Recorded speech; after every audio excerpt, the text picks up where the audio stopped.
প্রিয় দর্শক, মধ্যপ্রাচ্যে আবারও উত্তেজনা চরমে। ইরানকে ঘিরে আন্তর্জাতিক রাজনীতির দাবাবোর্ডে চলছে এক জটিল খেলা। প্রশ্ন উঠছে, ইরানের পাশে আসলে কোন কোন দেশ রয়েছে? আর এত বড় শক্তির বিরুদ্ধে দাঁড়িয়ে ইরান এত সাহস পাচ্ছে কিভাবে? সত্যিই কি তৃতীয় বিশ্বযুদ্ধের দিকে এগোচ্ছে বিশ্ব? চলুন বিশ্লেষণ করি। প্রথমেই ইরানের কৌশলগত মিত্রদের কথা বলি। মধ্যপ্রাচ্যে ইরানের সবচেয়ে বড় সহযোগী হল সিরিয়া। সিরিয়ার গৃহযুদ্ধের সময় ইরান সরাসরি সামরিক ও আর্থিক সহায়তা দিয়েছিল। এর ফলে দুই দেশের সম্পর্ক এখন অত্যন্ত গভীর। এছাড়া লেবাননে হিজবুল্লাহ নামক শক্তিশালী শিয়া সংগঠন ইরানের ঘনিষ্ঠ মিত্র। গাজায় হামাসের সঙ্গেও ইরানের কৌশলগত সম্পর্ক রয়েছে। আন্তর্জাতিক পর্যায়ে ইরানের পাশে কূটনৈতিকভাবে দাঁড়িয়ে আছে রাশিয়া এবং চীন। ইউক্রেন যুদ্ধের পর রাশিয়া ও ইরানের সামরিক সহযোগিতা বেড়েছে। চীন আবার ইরানের সঙ্গে দীর্ঘমেয়াদী বাণিজ্য ও জ্বালানি চুক্তি করেছে। এবার প্রশ্ন, ইরান এত সাহস পাচ্ছে কিভাবে?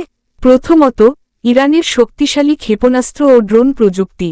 দ্বিতীয়ত, তাদের আঞ্চলিক প্রক্সি নেটওয়ার্ক, যার মাধ্যমে সরাসরি যুদ্ধ না করেও বিভিন্ন ফ্রন্টে চাপ সৃষ্টি করতে পারে।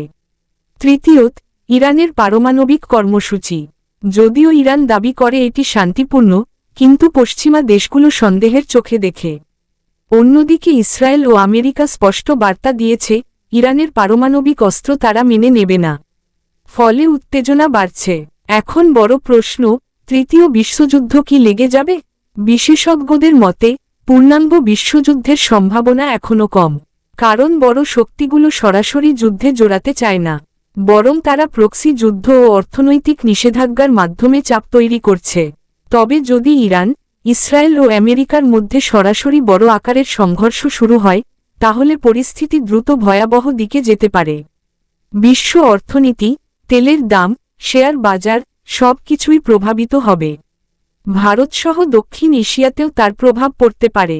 সব মিলিয়ে বলা যায়, পরিস্থিতি উত্তপ্ত, কিন্তু এখনও নিয়ন্ত্রণের বাইরে যায়নি।